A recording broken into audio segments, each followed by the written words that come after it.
Good afternoon. I'm Angela Musalam, Public Information Officer with the Placer County Sheriff's Office.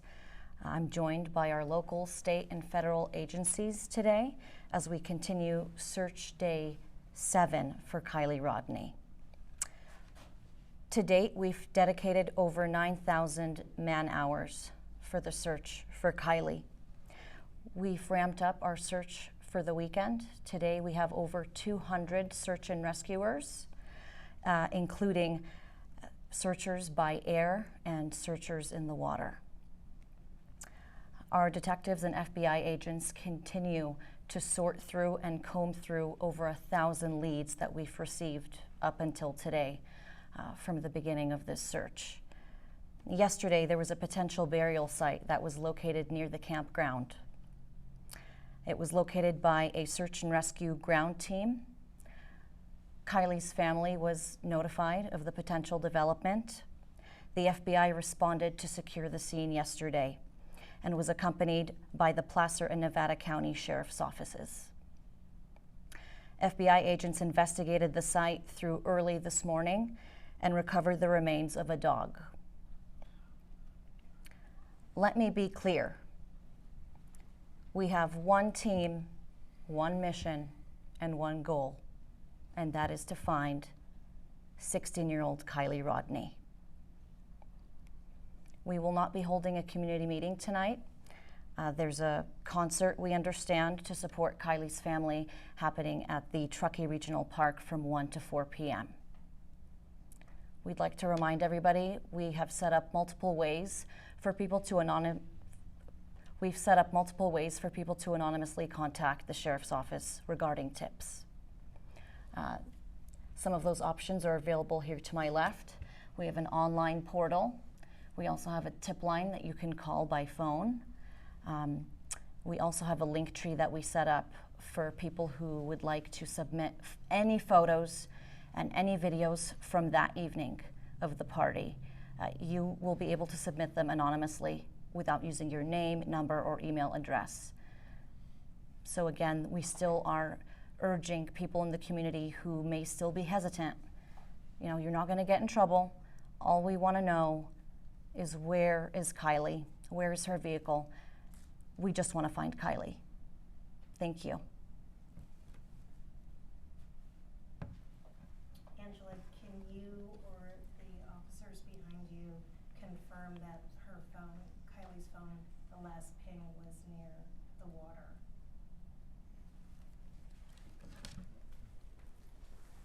Yeah, the ping for the data points and everything were near the water. It's hard to tell an exact pinpoint or anything like that, but just as much on land as it was on water.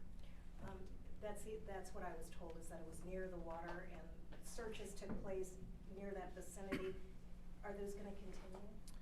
Yeah, today we have 226 searchers, a pretty astronomical number. I think the overhead team at the search and rescue, they deployed out all 226 members within about an hour, and so that's a pretty big feat on its own. They've extensively been planning and prepping overnight so that when people get here, we're ready to roll. The area has been walked, driven, flown, grid searched. They're getting into tighter grid searching to, you know, at this point we're looking for small and anything evidence-wise, as opposed to cars, people, things of that nature, even phones. We're trying to make it even tighter.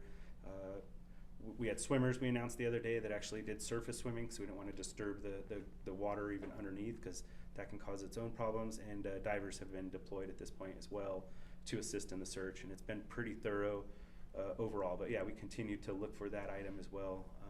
Just because it was last pinged there, that doesn't mean that that's where the phone stopped being. There's lots of reasons of why those notifications or data points could be lost. Could you tell us what body of water and what time that last ping was? The Prosser Lake is where we're focused on right now. But again, that doesn't mean that that's the last location. So, when was the ping that you had? I think the last location known that we've put out, you know, from I think day one is around 12:30 in the morning. There was, this morning I was out by Prosser and there was a dive team from Alameda, but just a few feet to to the side there were people recreating and people going by in a canoe. Are you not afraid about them disturbing any possible evidence that could be there? Yeah, you balance this, shut everybody out, and we don't have evidence to say that there's something that we're going to locate.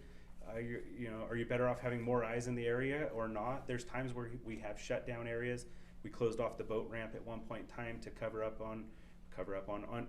like certain area and ground and things like that. So there's always a concern, but we also don't have like a, hey, this is the area. And so at what point do you cut off the entire Forest Service and things of that nature? So I think we've been reasonable with the areas and times we've had to put in stop gaps to prevent people from moving around, but we do that based off of information.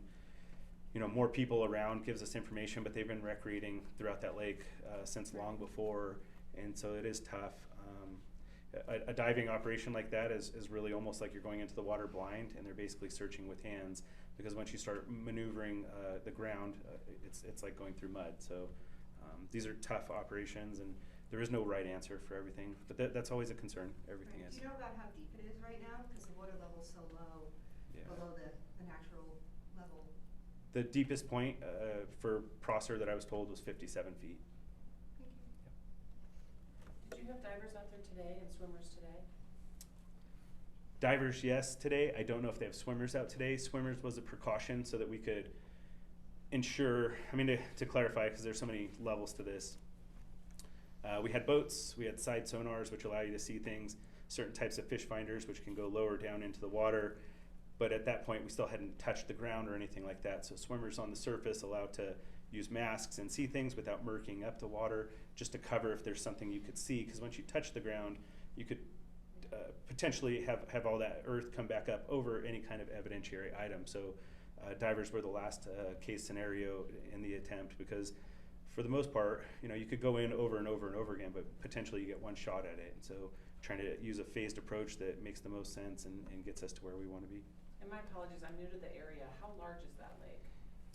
I don't know. It's not a very big lake overall. It's a man-made reservoir, and I believe, as large as it is, I believe we have extremely good coverage on that lake as well. Okay. And what's the name of the dive team? There's a lot of teams out there, so I don't know specifically. I know Alameda was mentioned. I don't know which all teams were brought in, simply because they all showing up today, and then some have been added. But I can tell you that numerous agencies from all over California are coming up to assist. 226 searchers is a pretty large number. We're expecting the same tomorrow. Do you expect to go back in the water tomorrow? Depending. It all depends on coverage, right? We want to use our resources for the best purposes. There's bodies of water that we're also interested in. We've been checking, but we have to have purpose and reason for what we're using our searchers for. Are you also calling on the public to help in these like land searches, maybe terrain searches, or is it just law enforcement right now? Our searchers are volunteers, the majority of them, but they also go through a training. So Cal OES has a typing system, so when the sheriff's office is going to utilize searchers for a specific purpose, they have to be trained up, they have to have all these things, and they're covered under what's called a disaster service worker. So workers' comp is picked up by the state in case of things that could go wrong, or injuries and whatnot, where we wouldn't be able to supply that for people in the public. And so we don't give direction, but we also provided a mapping system, CalTopo, which is a free app that anybody can download, but we've also included a map that is here locally at the family's trailer here in the rec yard or the rec center parking lot. It has a map, QR code, and then people can see where other people have searched and also contribute to the tracks. We're going to take 2 more questions, and then we're going to wrap up the press conference. How long do you guys see yourselves, the level of hours that are being put into this and the amount of people that are searching? It's a 1 week now today, so how much longer can we expect this? And it's been very encouraging, but at some point, is there going to be a drop? Yeah, I'll speak to the investigation side, and that is that as long as tips are coming in, we're going to continue that effort, and we'll continue that effort as long as we can. And obviously, if a tip pans out and leads us in a direction, we're going to devote resources to that. So, I'm just speaking to the investigation side of the house. This will continue if it's unsolved as long as it goes, and we'll continue to dedicate resources to it. Well, it's been a week, and we know there's a lot of people out there, and, you know, you're saying, you know, you won't get in trouble if you come forward, but what can you say to somebody who might know something or has seen something after a week and they haven't come forward yet? There's a huge reward. So what is it that we can say to get someone to come forward who might have that important information? I would just encourage them to do so and do the right thing. You know, we've received over 700 tips that Over we have. 1,000. Well, over 1,000 tips, but 700 and I believe 20 that have been entered and received, and we are following up on leads. And so that obviously takes resources to do. But if we have that one tip that leads us in the right direction, that could change everything, yes. Thank you. This wraps up the press conference. Oh, we'll take one more question.